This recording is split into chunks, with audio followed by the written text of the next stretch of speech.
Yo, what is up, guys? Bringing you a new video. So today I'm gonna go over 3 simple trades I did today on July 6th of 2020. And so we could start off with ROSE. This is pre-market. This is a 3-month 1-day chart. This is a 1-day 1-minute chart. And so this is pre-market. Early this morning around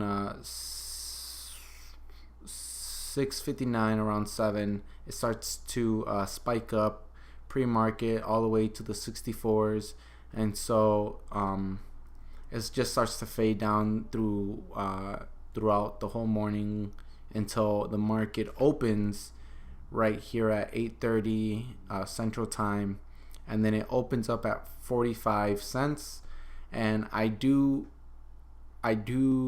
watch it. I was watching it in the morning when it was spiking, which was this spike right here, and it goes to the 64s, all the way from support zone right here from the 40s all the way to the 62s, and then we get that little nice drop right here to the 56, and then it starts to uptrend again.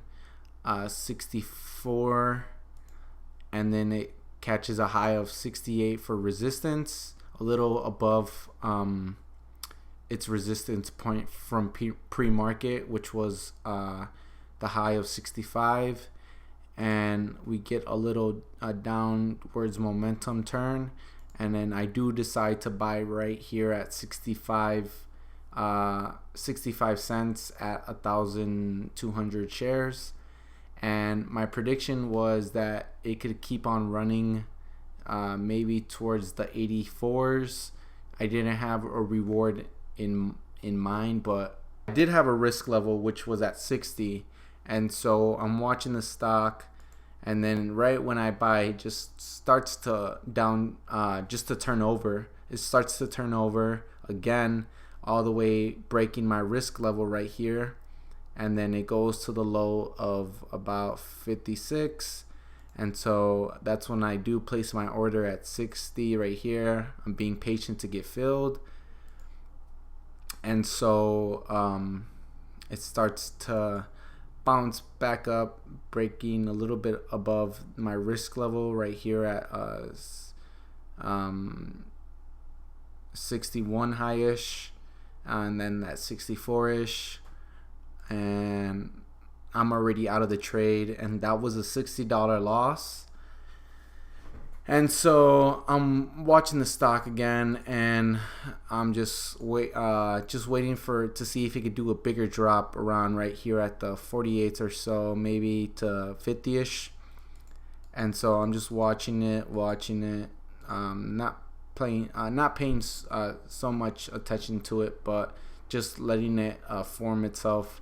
And then we do see that little a drop again from the 60s all the way to the 54s, about 6 cents down, and then it just starts to get more momentum of a downtrend, and just starts to fade, consolidate around that 56 level, and then again I buy right here on my E-Trade account at 57, and my risk was that 54, so just 2 cents down of a risk, and I thought it could go back up to the 65s ish, and just go up to my initial thought was to go like right here, that 86 level. And so it breaks that level right here at 54, so I exit it, and that was a $30 loss. And so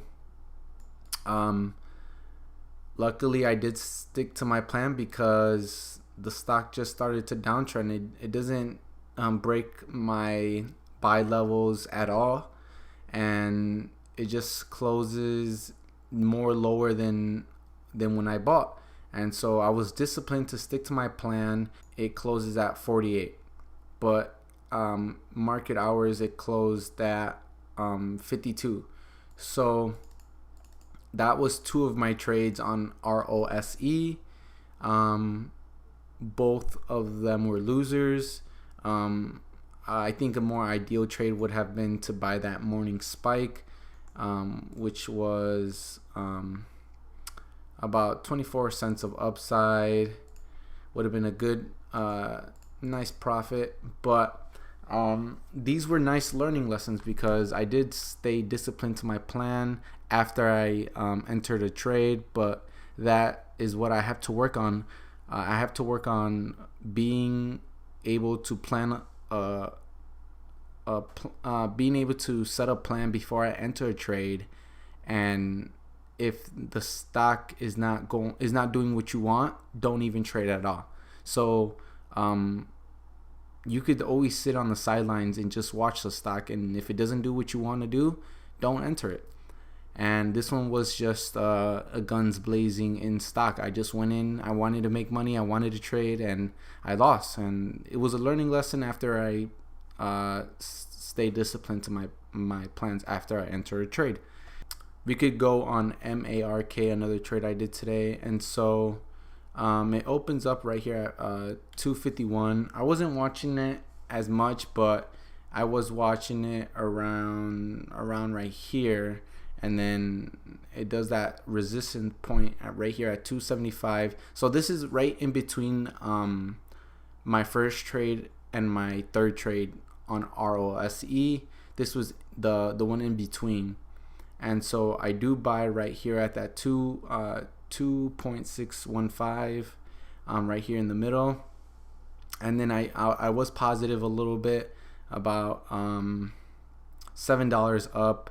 And then it turns over and fades. And then my risk level for this stock was at 255, and it breaks that level right here, and it could have turned over and just failed back all the way to 250, and I would have been even more of a loss. But no, it goes back up to the 270s, and it just fades back down, fades back up, and it just starts to fade, just consolidate. So I'm already out of this trade, and so it was just too choppy for me. It creates that resistance point at 275. It creates these two right here at 274ish, and let's say I didn't sell. So let's say I'm still holding this stock, right?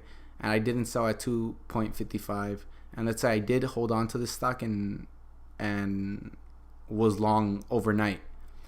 I would have been down at least. I bought at 261, so I would have been down at least 50 cents down on my trade if I would have been long on this stock. So I was disciplined to stick to my plan and not risk much more disaster. And so overall trading for today was a 2. My discipline to stick to my plan after I entered a trade was about an 8, but there was so much learning lessons on this stock, on these trades actually, because you have to stay disciplined and not be eager to trade or not force anything, and just waiting for the right opportunities to set up for yourself, and just being if you have a plan in mind, always stick to it. You don't want to risk much more disaster, because if you do, it's always going to end up worse for yourself. And so you want to stick to your own plan. Don't follow no one else's alerts or trades. That's just going to set yourself it's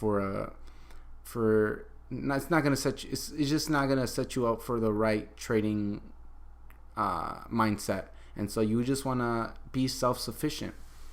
And so these trades were they were okay. They were learning lessons, and so I hope you find value in these.